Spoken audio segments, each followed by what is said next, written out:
Imagine walking into a federal courtroom with 13 separate grenades intended to level your rival's career, only to have a judge systematically disarm 10 of them before you even get to trial. That is the legal reality Blake Lively woke up to this week. We've spent the last 2 years watching the It Ends With Us press tour devolve from a floral-themed movie promotion into one of the most toxic legal feuds in Hollywood history. But the last 72 hours have shifted the narrative from celebrity drama to a full-blown reputation crisis. Blake Lively didn't just lose the majority of her legal standing against Justin Baldoni, she seemingly lost her composure on social media in a way that has her own fans asking if she's finally hit the breaking point. The factual breakdown of this loss is a brutal read for the Lively camp. Judge Louis Lyman didn't just dismiss the claims, he dismantled the logic behind them. The most shocking part of the ruling was the dismissal of the sexual harassment and fat-shaming allegations. The judge noted that in a creative environment, actors must have space to experiment without fear of liability, and he specifically pointed out that Lively herself previously acknowledged that achieving a certain aesthetic was part of the job. This effectively neutralized the claims that Baldoni's direction was abusive or body-shaming. What's left of the lawsuit is a significantly narrowed focus on breach of contract and retaliation, claims that don't even name Baldoni as an individual defendant anymore, but rather target his production company, Wayfarer. The public reaction to this has been swift and, for Blake, incredibly harsh. Viral clips of lawyer reacts videos are currently trending, with legal experts explaining that while she's technically still going to trial, the teeth of her lawsuit have been pulled. But the real firestorm is happening on Instagram. After the ruling, Blake posted a series of text-heavy stories, some using Canva-style templates, where she vowed to keep fighting and slammed the media for packaging her life as a digital soap opera. This has triggered a massive social media debate, with commenters calling it a manic crash-out. One viral tweet with over 100,000 likes simply said, "Someone needs to take Blake's phone before she Canva templates herself into a total PR disaster." This situation escalated because it feels like a continuation of the Mean Girl narrative that plagued the movie's release in 2024. For many, Blake's reaction to the court loss confirms the theory that she and Ryan Reynolds have been playing the victim, while using their massive digital influence to overshadow Baldoni.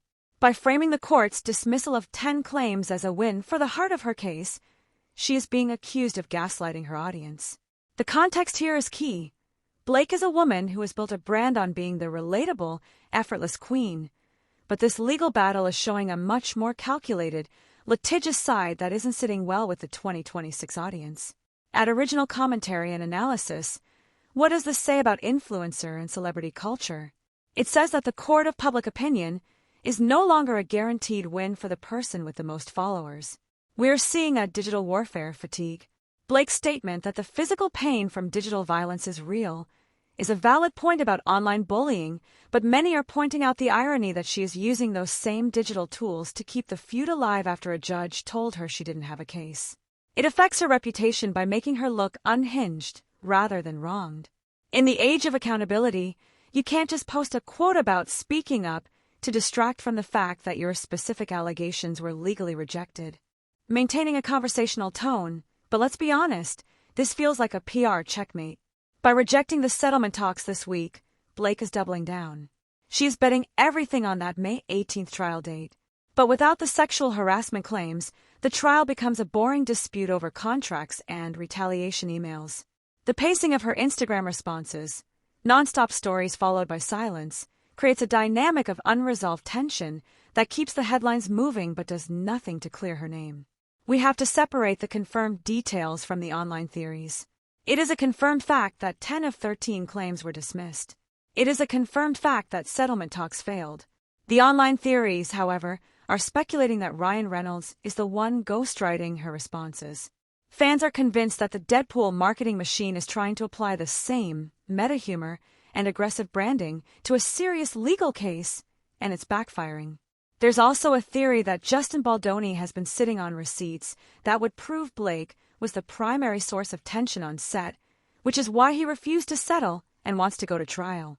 The dynamic of the story shifted in a split second. We went from Blake versus Justin to Blake versus the system. Her analytical tone in her statement talking about protecting kids on phones and digital manipulation, is a slow, somber pivot from the floral and fun persona she usually inhabits. It's a jarring shift that feels intentionally designed to make her look like a crusader for justice rather than a disgruntled co-star. This leads us to a bigger industry question. Can a celebrity survive being labeled as difficult in the post-2020 era? We've seen other stars recover, but usually by leaning into the humor or apologizing. Blake is doing the opposite. She is digging in her heels. The future impact of this will be seen in her upcoming projects. Will directors be afraid to work with a star who might sue them for experimental directing choices? Or will her all-offense strategy actually work to silence her critics? The upcoming response possibility is the May 18th trial itself. If Blake can't provide definitive proof of retaliation, she faces more than just a legal loss, she faces a total brand collapse. The tension is unresolved because we haven't heard Justin Baldoni's side in full yet.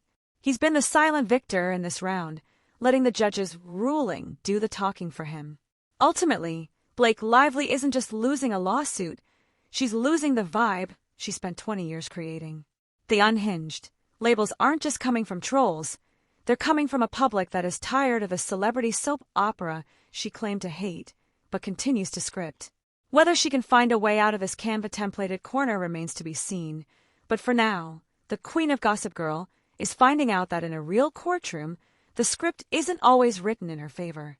Do you think Blake is right to keep fighting for the retaliation claims, or should she have taken the settlement and walked away while she still had some of the narrative intact? Let's talk about it in the comments.